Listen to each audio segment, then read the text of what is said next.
사랑은 중요하지만 전부는 아니잖아요. 여기 오는 사람들은 다들 무슨 일 하면서 살까요? 28의 여름이었다. 대학을 졸업하고도 변변한 직장을 구하지 못한 나에게 부모님은 시내 한복판에 작은 커피숍을 하나 차려주셨다. 우리 집은 작은 소도시에서 그럭저럭 여유 있는 편이었고 덕분에 나는 큰 부담 없이 가게를 운영할 수 있었다. 오전엔 문을 열고 아르바이트가 오면 가게를 맡겨두고 친구들을 만나러 나가곤 했다. 오후 2시부터 저녁 8시까지는 알바생이 일했고 그 이후엔 손님이 뜸해 혼자 가게를 지키는 날이 많았다. 그렇게 몇 달을 보내고 있었다. 그때까지만 해도 내 인생에 특별한 일이 일어날 거라고는 생각하지 않았다. 그해 여름방학이 시작되고 며칠쯤 지났을 때였다. 가게 문을 열고 있는데 한 여대생이 알바 면접을 보러 들어왔다. 첫인상은 예쁘다는 말로는 부족했다. 단아하고 도도해 보였지만 말을 걸면 밝게 웃으며 상대의 눈을 똑바로 보고 이야기를 들어주는 사람이었다. 그녀의 눈은 놀라울 만큼 맑았고 입술은 늘 촉촉하게 빛났다. 간호과 학생이라 했다. 방학 때와 실습 가기 전까지 딱 3달만 일할 수 있다고 했다. 나는 흔쾌히 고개를 끄덕였다. 아니, 그럴 수밖에 없었다. 수미는 아르바이트가 처음이었다. 커피잔을 나르는 것도 테이블을 치우는 것도 아직 서툴렀다. 설거지는 한참씩 걸렸고 화장실 청소하는 모습을 보다 못해 내가 대신하겠다고 나설 정도였다. 그럼에도 손님들은 그녀를 좋아했다. 특히 남자 손님들은 더 그랬다. 가끔 선을 넘는 농담을 던지는 사람도 있었지만 그럴 때마다 수미의 얼굴은 순식간에 굳어졌다. 웃음기 하나 없이 단호해진 표정. 그 표정 하나로 더 이상의 말은 나오지 않았다. 그런 그녀는 내게 어른스러워 보였고 늘 조심스러웠다. 저녁은 늘 가게에서 해결했다. 집에서 가져온 반찬과 시장에서 산 반찬 몇 가지로 좁은 탕비실에서 간단히 먹었다. 처음엔 내가 같이 먹자고 하면 그녀는 불편한 기색을 숨기지 못했다. 하지만 시간이 조금 지나자 그녀가 먼저 말을 걸기 시작했다. 집에서는 엄마와 단둘이 산다고 했다. 간호원이 되고 싶진 않지만 엄마의 권유로 간호과에 들어갔다고 했다. 남자친구는 없다고 했다. 커피숍을 차리려면 돈이 얼마나 드느냐고 묻기도 했고 자기는 나중에 돈을 많이 벌고 싶다고 했다. 이모가 늘 넌 예쁘니까 돈 많은 남자 만나 시집가라 고 말한다며 웃기도 했다.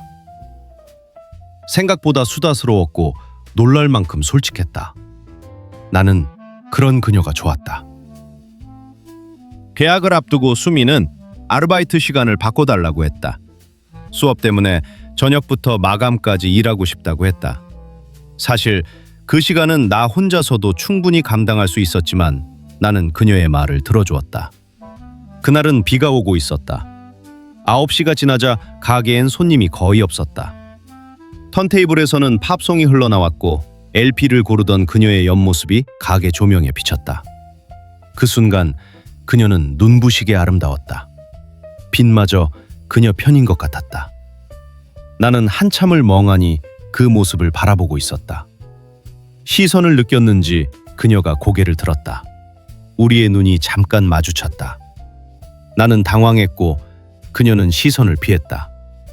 어색한 공기가 가게 안에 잠시 머물렀다. 그날은 문을 닫고도 같이 나서지 않았다. 나는 낡은 검은 우산을 건네며 그녀를 먼저 보내려 했다. 같이 나가면 내 마음을 들켜버릴 것 같았기 때문이다.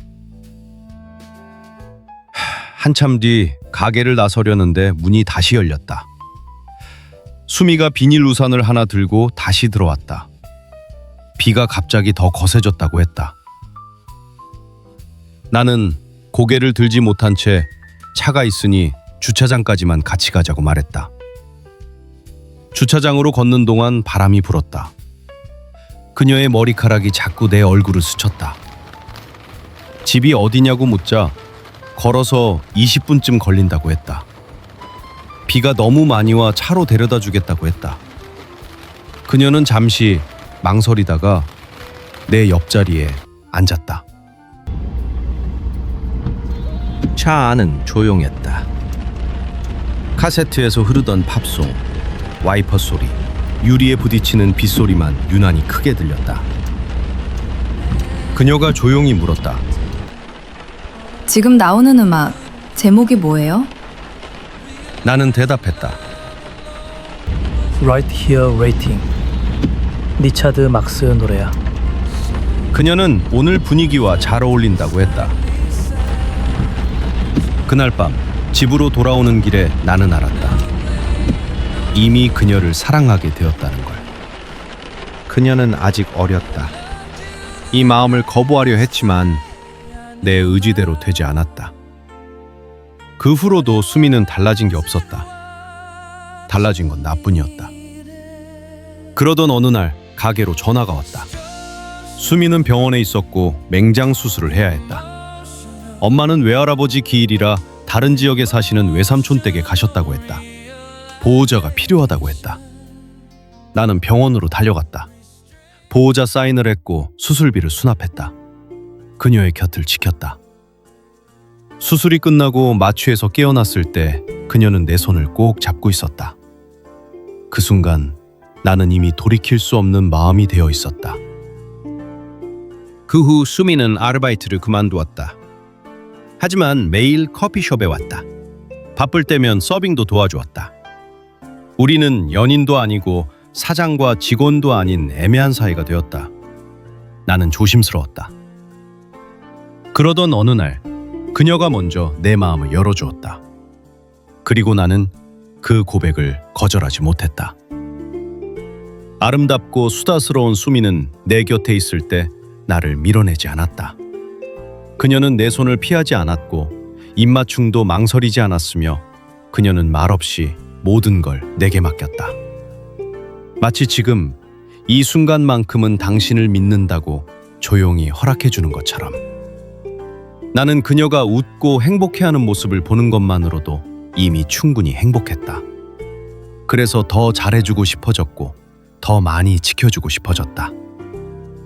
쇼윈도 앞에서 마네킹이 입은 옷을 한참 바라보던 그녀의 뒷모습. 나는 아무 말 없이 그녀의 손을 잡고 가게 안으로 들어갔다. 거울 앞에서 옷을 입어보며 웃는 그녀를 보며 나는 그때 진심으로 생각했다. 이 사람에게 필요한 건 지금의 내가 다 해줄 수 있다고. 그 믿음은 허세도 아니었고 착각도 아니었다. 그 시절의 수미는 분명히 나를 보고 있었고 나와 함께 있는 시간을 행복해했다. 공원을 걷다 그녀의 구두굽이 부러졌던 날, 나는 망설이지 않고 새 운동화를 사주었다. 연인끼리는 신발 선물하면 안 된다던데요. 이거 신고 도망가면 어떡해요? 그 말은 웃으며 넘겼지만 이상하게 가슴에 오래 남았다. 수미의 생일이 다가왔을 때 갖고 싶은 게 있느냐고 물었다. 그녀는 잠시 망설이다가 지갑 이야기를 꺼냈다. 백화점 브랜드라고 했다. 우리가 살던 소도시에는 백화점이 없었다. 그래서 우리는 다른 지역으로 나갔다. 그날 수미는 처음으로 백화점에 들어섰다. 쇼핑백을 들고 아이처럼 웃는 그녀를 보며 나는 생각했다. 더 열심히 살아야겠다고. 이 사람이 갖고 싶어하는 건 다 해줘야겠다고. 그날 밤 우리는 바닷가 근처 호텔에서 하룻밤을 묵었다. 수미는 창가에 서서 한동안 밖을 내려다보다가 아주 아무 일 아니라는 듯 말했다. 여기 오는 사람들은 다들 무슨 일 하면서 살까요? 나는 웃으며 대수롭지 않게 넘겼지만 그녀는 잠시 생각하다가 말했다. 사는 게 좀 다를 것 같아서요. 그 말이 너무 담담해서 나는 더 할 말을 잃었다. 수미는 그 이상 아무 말도 하지 않았고 나는 그 말의 무게를 그때는 알지 못했다. 돌아오는 길에 수미는 말했다. 서울에도 한번 가보고 싶어요. 그리고 겨울이 왔다. 수미는 다른 지역 대학병원으로 실습을 가게 되었다. 3달 동안 우리는 떨어져 있었다. 그 사이 나는 2번 수미를 만나러 갔다. 실습이 끝난 뒤 수미는 달라져 있었다. 내 눈을 피했고 손을 잡는 것도 키스도 거부했다. 커피숍에 오는 것도 뜸해졌다. 이유를 물으면 3학년이 되면 공부량이 많아 성적 관리를 해야 한다는 말만 했다. 옷차림도 달라져 있었다. 티셔츠나 원피스 대신 어딘가 어른스러운 옷차림. 수다스러움은 사라지고 말수가 눈에 띄게 줄어 있었다. 수미는 비가 오던 밤에 가게로 찾아왔다. 마감 불만 켜진 커피숍 안에는 손님도 음악도 없었다. 빗소리만 유리창을 두드리고 있었다. 수미는 우산도 접지 않은 채 문 앞에 서 있었다. 머리카락 끝에서 물이 떨어지고 있었고 그걸 닦지도 않았다. 나는 아무 말 없이 수건을 건넸다. 수미는 고개를 숙인 채 그걸 받아들었다. 한참을 말이 없었다. 밖에서는 비가 유리창을 계속 두드렸다. 나 학교 안 다녀요. 결혼해요. 그 남자는 나보다 나이가 많고 이혼한 대학병원 의사라고 했다. 나는 잠시 숨을 고르고 물었다. 사랑이야? 수미는 아무 말도 하지 않았다. 고개도 끄덕이지 않았다. 잠깐 침묵만 흘렀다. 엄마처럼 계산하면서 살고 싶지 않아요. 또 엄마처럼 아무 준비 없이 사는 건 더 무서워요. 백화점이랑 호텔에서 사람들을 보니까 나도 그들처럼 사는 쪽을 선택하고 싶어졌어요. 나는 다시 물었다. 의사라서야? 네.